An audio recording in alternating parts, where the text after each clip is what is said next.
Bonjour, j'espère que vous allez bien. Cette nouvelle vidéo consiste à vous expliquer comment créer des assemblages d'acier. C'est-à-dire, on parle ici de l'angle portique. Comment créer des assemblages d'acier.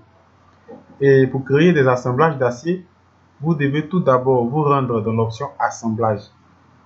Lorsque vous êtes dans l'option assemblage, vous allez remarquer que votre écran va se diviser en trois éléments.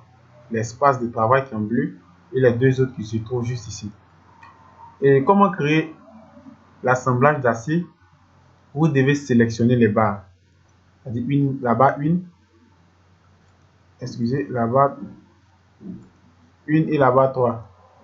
Et l'assemblage d'acier va se positionner à l'angle ici. Après avoir sélectionné les deux barres, c'est en ce moment-là que vous allez cliquer sur créer un nouveau assemblage de la structure. Lorsque vous cliquez, vous appuyez oui. Automatiquement, vous allez remarquer qu'une autre fenêtre va apparaître. Il y a différents types d'assemblage en fonction de l'option que vous voulez choisir. Ici, on a géométrique, on a platine, on a jarret, on a boulon, on a raidisseur, on a soudure, on a jarret, on a platine, on a paramètres réglementaires. Ici, ce qui nous intéresse, c'est les jarrets. Donc, je clique sur jarret et vous allez voir qu'une petite fenêtre va s'ouvrir. C'est-à-dire les options du jarret vont apparaître.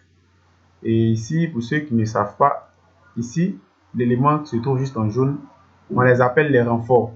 Renfort intérieur vertical, voilà, renfort intérieur vertical, type de renfort. Voilà, on les appelle les renforts. Donc, la configuration se fait en fonction de votre structure, en fonction de votre étude. Voilà. Donc, j'ai voulu préciser sur ce côté-là. Et lorsque vous aviez fini de configurer, vous appuyez appliquer et OK. Et vous allez voir que Robot va vous faire apparaître 4 éléments, c'est-à-dire 4 autres options. Et quand je parle de 4 autres options, on a l'option de schéma, c'est-à-dire le jarret sur lequel vous avez appliqué les assemblages d'acier. Robot va vous faire sortir ce schéma-là. On a la vue de l'assemblage, on a la structure. Actuellement, nous sommes dans la structure et on a les résultats. Ici, si je clique sur résultat, comme je l'ai dit dans notre vidéo, vous n'allez rien voir parce que j'ai modifié. Donc, Robot va me demander de recalculer encore. Cette vidéo consiste à vous expliquer comment y accéder dans les paramètres d'assemblage et comment paramétrer et avoir une idée. Donc, nous allons nous rendre dans schéma. Lorsque nous appuyons sur schéma, vous allez voir que l'assemblage d'acier que nous avons placé sur notre jarret va venir ici, c'est-à-dire se présenter comme un schéma et vous donner tous les détails. Et lorsque nous allions maintenant dans la vue de l'assemblage, il va vous faire sortir une vue en 3D de votre jarret. Voilà, il va vous montrer une vue en 3D à quoi ça ressemble. Voilà.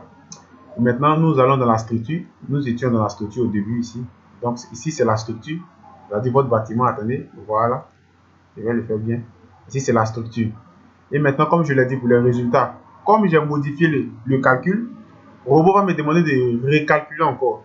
Et comme je le précise, cette vidéo consiste de vous montrer comment y accéder dans les assemblages et comment paramétrer en fonction de votre structure. Donc, je ne vais pas refaire encore les calculs.